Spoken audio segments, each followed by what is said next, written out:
Awalnya hidupnya tenang dan santai, tapi tiba-tiba anaknya tidak bisa mendengar entah bagaimana ceritanya, hingga akhirnya mereka dijebak oleh pria misterius yang akan mengubur mereka hidup-hidup setelah mendapatkan kotak misterius. Penasaran bagaimana selanjutnya? Siapkan makanan kalian dan let's go!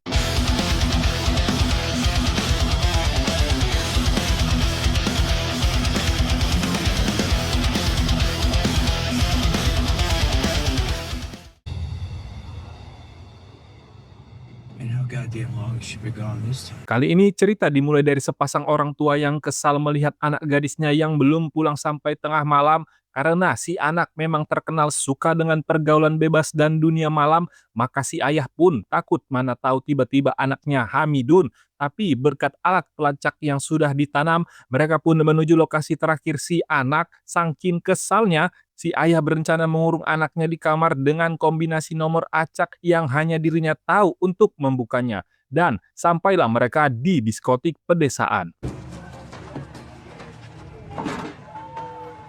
Untuk menakut-nakuti pemuda setempat, dia pun masuk ke dalam klub dengan palu kerdil dan mendapati anaknya si Jen sedang cipansai di depan ayahnya dengan pemuda berandalan. Si ayah pun muak dengan tingkah laku mereka yang tidak kenal sopan santun, dan si ayah yang bernama Brendan pun mengangkat paksa anak gadis tunggalnya berumur 16 tahun ke dalam mobilnya. Seperti biasa, si anak tidak terima dengan tindakan ayahnya sehingga terjadilah perdebatan kecil, tapi perdebatan itu terganggu oleh sulit dipercaya mereka kembali bertemu dengan mobil tadi di pom bensin. Si Brennan sosok pria darting atau darah tinggi, jadi dia pun mencoba menjadi pria berdarah rendah supaya tidak terjadi hal yang tidak diinginkan. Tapi nyatanya lawan bicaranya langsung menunjukkan arogansinya. Si Brennan pun tersulut emosinya dan si ibu yang mencoba melerai pertengkaran itu sehingga terjadilah terlihat seseorang sedang mempelajari bahasa isyarat dan ternyata dia adalah si Brennan. Singkat cerita, setahun setelah kejadian itu, pria malang ini kehilangan istrinya, ditambah si Jen mendadak tidak bisa mendengar dan tidak mau berbicara pada ayahnya. Untuk itu, dia pun membawa anaknya ke psikiater. Anything to you? No, You sure? it's just trauma.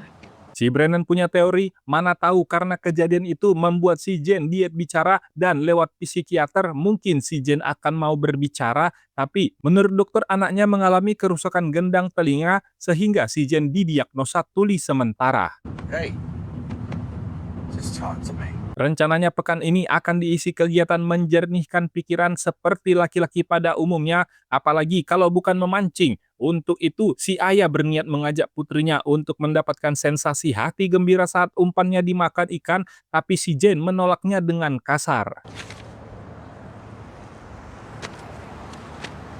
Si Brennan yang punya usaha perbengkelan dan penggalian sebenarnya sudah lelah menghadapi putri semata wayangnya yang berubah 180 derajat, meskipun beberapa masukan dari karyawannya sama sekali tidak membantunya. By the way, I have a customer there. Disinilah awal cerita mereka baru dimulai. Di dalam kantornya sudah menunggu pria bertopi koboi bernama Victor, membutuhkan jasanya menggali tanah untuk menyimpan berangkas milik wanita tua yang terlibat kasus perceraian dan tak ingin ada yang mengetahui hartanya. Untuk itu, si Victor ditugaskan mencari profesional penggali. Bagi si Brennan, hal semacam itu adalah biasa terjadi, tapi untuk kali ini dia akan menolak permintaan itu karena tak ada hal yang lebih penting baginya selain memancing.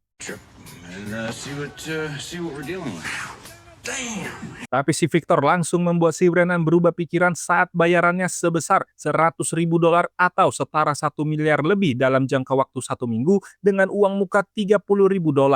Tapi dengan syarat mereka boleh mengambil apapun yang ada kecuali menghancurkan tembok rumah.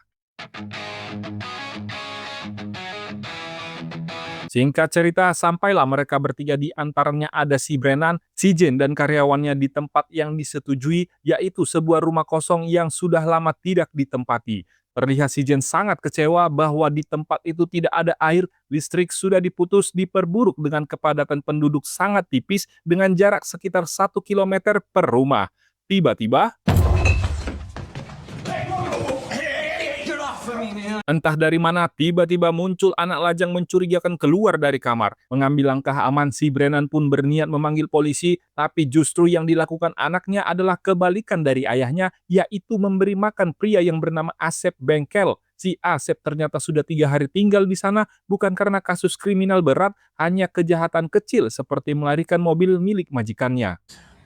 I'm gonna have to ask you to move on, okay? Si Brennan semakin risih melihat kehadiran si Asep yang sepertinya akan membuat anaknya jatuh hati karena tipikal pria idaman si Jane adalah bad boy. Jadi sebelum si Asep pergi, dia memberikan kenang-kenangan sekaligus ucapan terima kasih karena perutnya sudah diisi. Si Asep pun memberikan hadiah tersebut berupa kalung membela diri yang didapatnya selama dia hidup nomaden.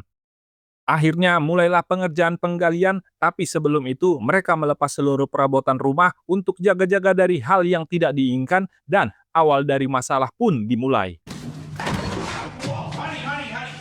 No balls. Siapa sangka hal yang tidak boleh dilakukan justru terjadi dan disinilah awal malapetaka itu bermula. Anaknya yang gabut dengan sengaja memukul tembok rumah dan membingungkannya lagi, dinding itu bukanlah dinding biasa, tapi berisi puluhan ikat uang yang di mana satu ikatnya ada $10.000. Scott, look. Profesionalnya si Brennan, dia tidak mau mengambil uang itu, tapi dia justru mempertanggungjawabkan kesalahannya dengan pergi ke kota membeli semen untuk menutup lubang yang ada. Setelah pulang dari toko material, si Brennan kaget melihat anaknya sudah terikat dan situasi pun membingungkan dikala tiba-tiba perampok join mengganggu mereka.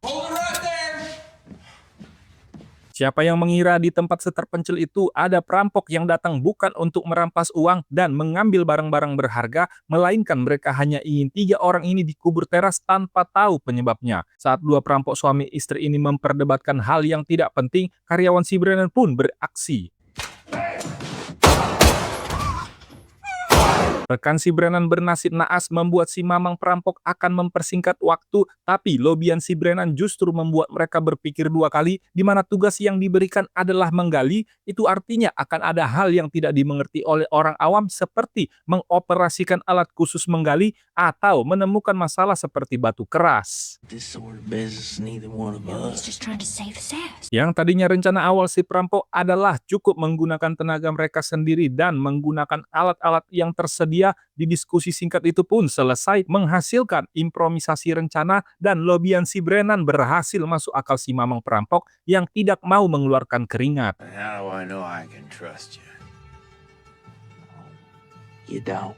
Tadinya si Brennan akan memulai aktivitas mengebor, tapi si mamang sangat memperhatikan jam kerja. Bila mana ada kegiatan konstruksi dilakukan di malam hari, justru akan memicu kecurigaan tetangga yang mengakibatkan muncul masalah baru. Dan berhubung si mamang lapar, jadi malam itu dihabiskan dengan obrolan singkat.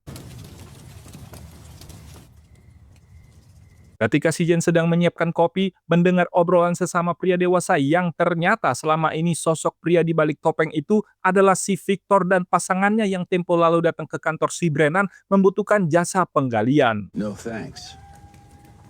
Vic. Shit.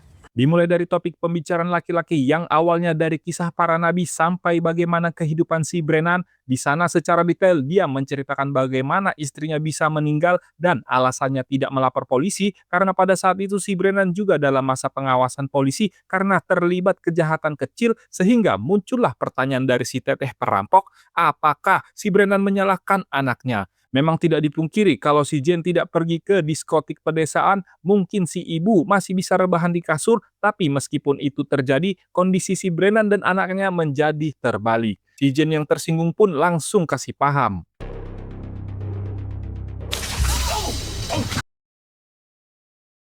Setelah kejadian semalam, hari ini akan menjadi hari pertama menggali. Meskipun si Jane mengalami kerusakan pendengaran akibat trauma, bukan berarti dia tidak bisa membaca gerak bibir orang. Dan di hari itu juga, sebelum berkegiatan, terjadilah perdebatan kecil di mana si Jane tidak terima bahwa meninggalnya ibunya disebabkan olehnya. Si Jane yang kecewa pun mencoba lari.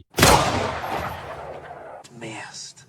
Baru akan memulai penggalian, mereka kedatangan layanan utilitas untuk menandai wilayah penggalian tahap kedua. Kondisi ini jelas akan semakin rumit jika si petugas melihat si Pablo, nama karyawan si Brennan yang dibiarkan di rumah kosong. Si Brennan pun ditugaskan untuk mendampingi dan memantau si petugas sekaligus untuk berjaga-jaga apakah si Brennan melakukan di luar batasnya. Mereka terhubung menggunakan headset tanpa kabel yang terkoneksi dengan ponsel si Victor. Bila si Brennan ingin anaknya masih dibutuhkan, maka dia harus patuh.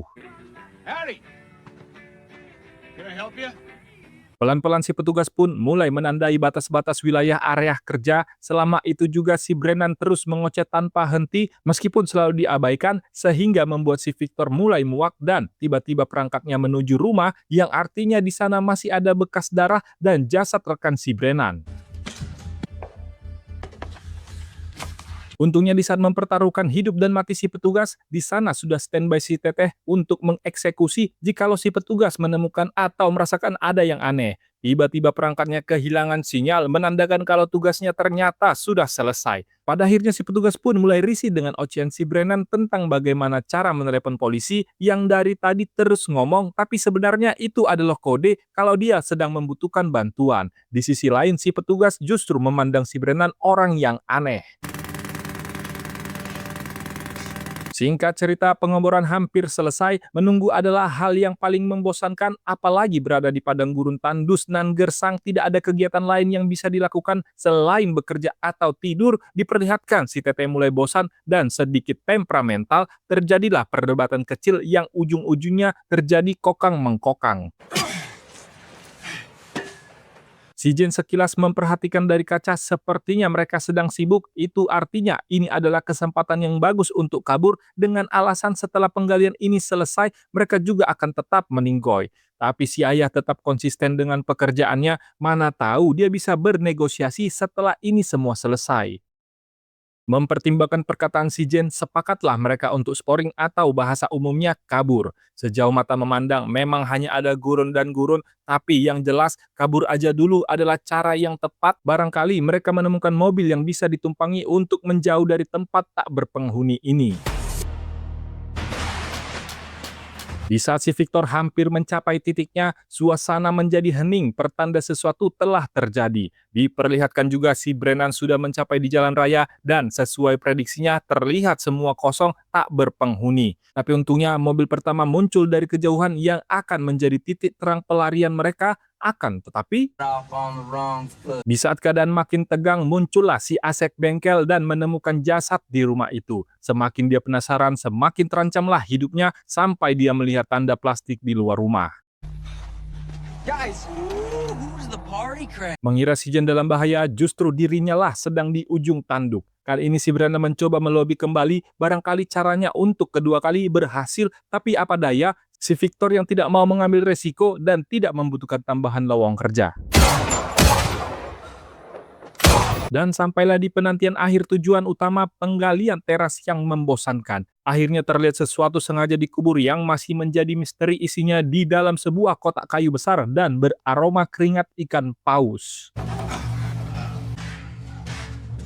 Ternyata selama ini yang mereka gali adalah sepupu si Victor yang dikenal sosok pria berpendidikan tinggi. Mengapa sepupunya berakhir tragis? Ternyata saat dia melihat pasangannya si Victor, timbullah kecemburuan sehingga muncul siasat jelek untuk mencelakai pasangannya. Tapi berkat si Victor, si korban justru berujung tutup usia. You gonna believe her, Victor? I mean, Lagi-lagi si Brennan memunculkan opini yang membingungkan si Victor bahwa wanita selalu berbohong demi tujuannya, dan si Teteh yang bernama Lola mulai panik langsung klarifikasi kalau yang dikatakan Pak Tua itu adalah bohong. Mereka punya 8 jam sebelum tim penggali kedua datang. Disinilah nasib si Brennan dan putrinya ditentukan. Bagi si Victor tidak mungkin membawa 5 jasad sekaligus. Ini akan menimbulkan kecurigaan yang nantinya membuat mereka repot. Di sisi lain, kita melihat si Lola menolak idenya, dia tetap teguh dengan rencana awal. Meskipun ini akan menjadi pertemuan terakhir mereka, sesaat akan dieksekusi, muncul suara si Victor. Pria tua ini sangat beruntung punya skill mengubah pikiran orang. Apa yang dikatakan si Pak Tua itu ternyata merasuki pikiran si Victor bahwa ada sesuatu yang tidak beres dengan sepupunya. Dalam benaknya, mana mungkin orang yang sudah dikenalnya dari lahir bisa berbuat brutal, dan untuk menghilangkan rasa penasarannya, dia pun bertanya langsung pada yang bersangkutan. my brother? Sungguh kaget pria ini kalau dia sudah tibar atau tidur bareng bukan hanya dengan sepupunya, tapi juga dengan si ayah, itu semua demi iming-iming uang yang ada di dalam tembok. Pantas mereka cocok, bukannya marah, justru si Victor senang dengan kepintaran si Lola dan mereka pun merencanakan pernikahan, tapi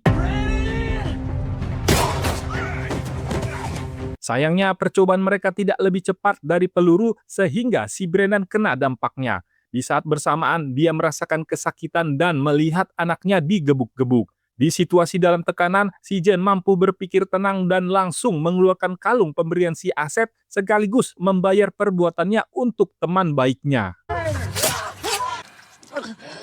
Satu tumbang tinggal satu lagi dan mereka terus mencari celah untuk lari di mana satu-satunya cara paling cepat adalah naik mobil. Karena masih dalam keadaan gugup, si Brendan tersusul. Dimulailah baku hantam antara pria masing-masing dengan emosinya sendiri. Si Jen yang tidak ingin menjadi penonton membantu satu-satunya keluarga yang dia punya hingga akhirnya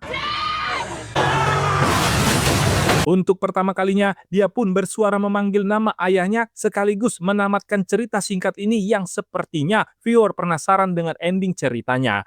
Hal serupa terjadi pada nasib si Victor dan di akhir perjalanan mereka, si Jen baru sadar betapa besar sayang dan cinta ayahnya untuk dirinya sendiri yang selama ini dianggapnya risih sehingga dia mencari pria lain yang menyayanginya. Adios, amigos.